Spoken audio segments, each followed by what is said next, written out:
Is there any reason for the Seattle Seahawks to spend big on a defensive tackle when the offseason hits?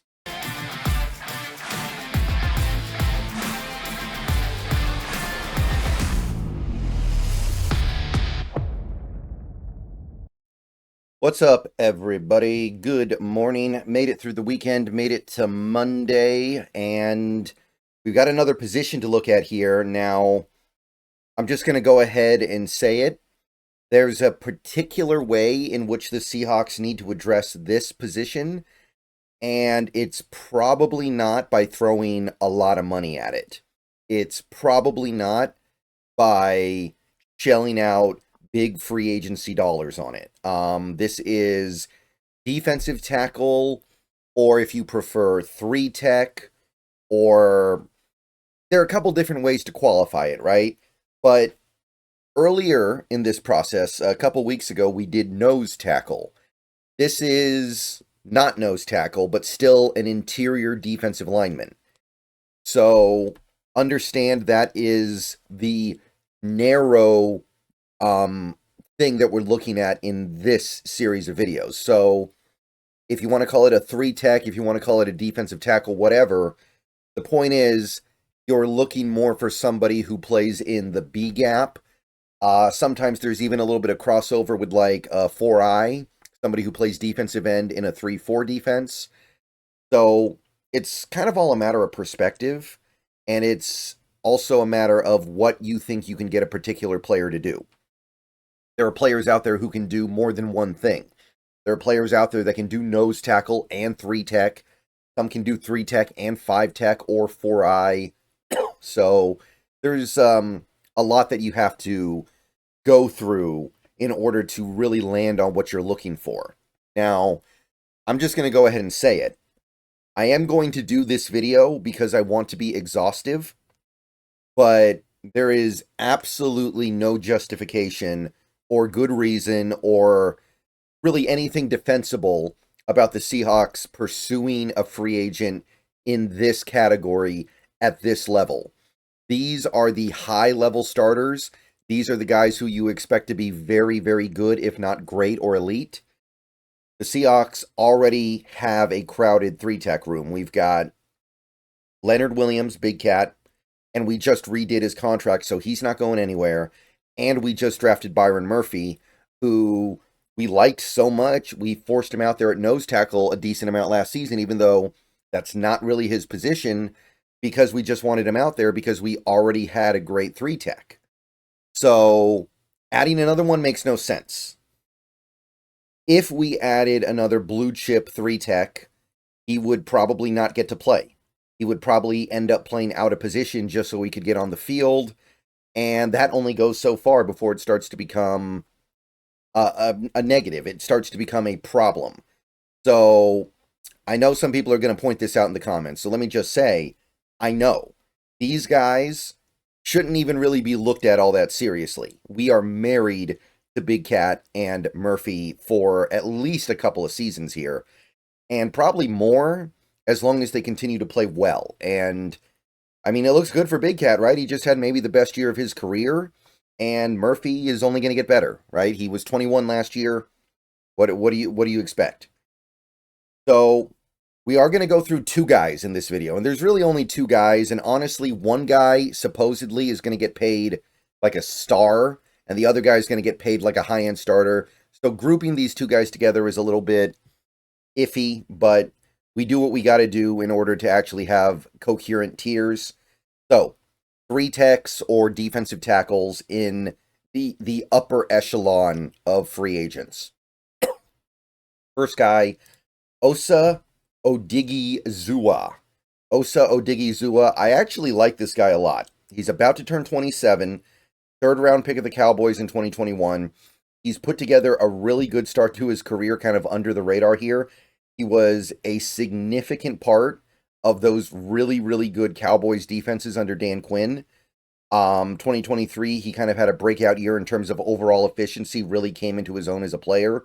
But he was starting most games since his rookie season. So this guy has put together a really nice career for Dallas. Last year set a career high with 4.5 sacks.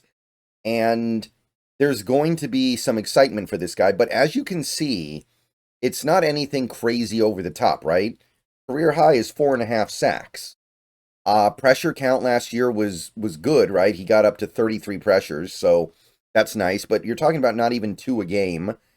So this is the best that we have on the market, but I don't necessarily believe this guy's going to be viewed as like a budding superstar yet. PFF did think he played well last year, 68.1 grade, 38th out of 219 qualifying defensive linemen. They didn't like his run defense, but overall they thought he was a good player. And this is just last season, right? The year before that, they thought he was pretty much elite, 81.4 on 635 snaps. So they really liked what they saw from him in 2023. And I mean, that Cowboys defense was rock solid that year, right? Until they got to the playoffs, they were whipping everybody. So Osa Odigizua, definitely a very, very good player. I don't know if I buy this. Botrack says 3 years, $63 million. That's the Leonard Williams contract, right? That's what we gave Leonard Williams last year.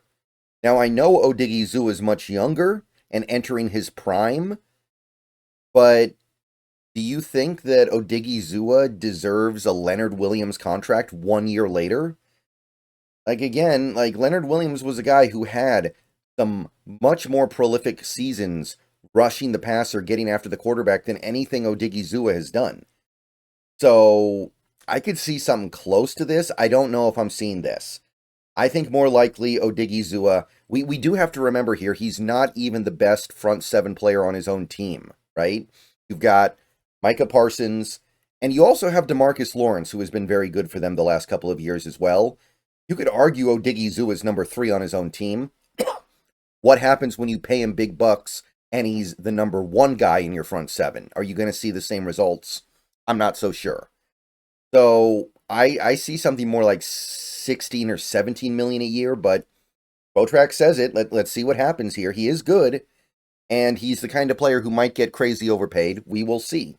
But I mean, what I think about the Seahawks going after him is completely irrelevant because we're obviously not going to, unless we're going to have a defense where everybody in the front 4, everybody on the defensive line is just like some 280 to 300 pound behemoth, and we're going to try to have like a defense with no actual edge rushers.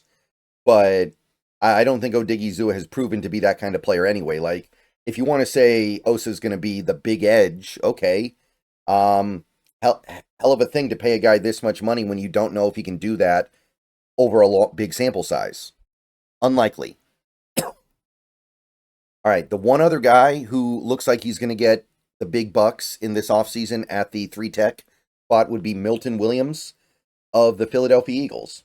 3rd round pick, about to turn 26, so the age is in his favor, and he's never been a full-time starter, but he did have a nice little breakout year in 2024.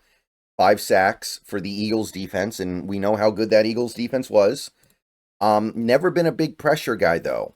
If you look at this, it's like 13 pressures is his career high 2 years ago, and that was a year he only had half a sack, and 11.5 sacks on his career. Like, he's good. He belongs in this league for sure, but people might be getting a little ahead of themselves here. Think about the players he gets to play with in that front 7. Gets to play with Jalen Carter. Gets to play with, I know Brandon Graham's not a great player anymore, but you get to play with players like him. You get to play with guys like Nolan Smith, Zach Bond, who almost won Defensive Player of the Year. Long list of guys that he's got to play with on that Eagles team that have been studs, right? So, Milton Williams, good player. PFF gave him a lot of credit last year, 70.1 grade. Pass rushing grade was off the charts. They give him a lot more pressures, by the way. Of course they do, it's PFF, but still, they give him a lot of credit for what he did, 70.1. Year before that, basically the same. Really good, not quite elite, but can play. About 500 snaps each season, by the way. 22 pressures, so you do see the 4th-year breakout. If you take their PFF number seriously, 40 pressures. I mean, I can see him getting a good amount of money. I would definitely hesitate to just assume he's about to come into some sort of superstar tier. But I think Spotrac is pretty much in the right realm here. 3 years, 3 years, 36 million. That's 12 million per. That sounds about right to me. These guys, these defensive lineman types are expensive, and you got to pony up if you want to sign them. So Milton Williams, good player, probably worth about this. Somebody's going to be happy with him.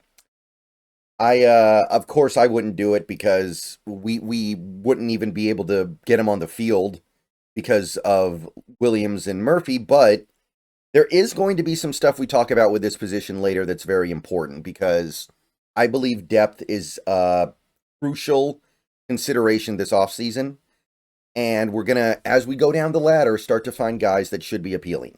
All right, so those are the top guys in free agency at the position. Odigizua, Milton Williams. Let me know if you guys have any thoughts on them. Not that I think anybody's really going to desire these players, but that doesn't mean they're bad. All right.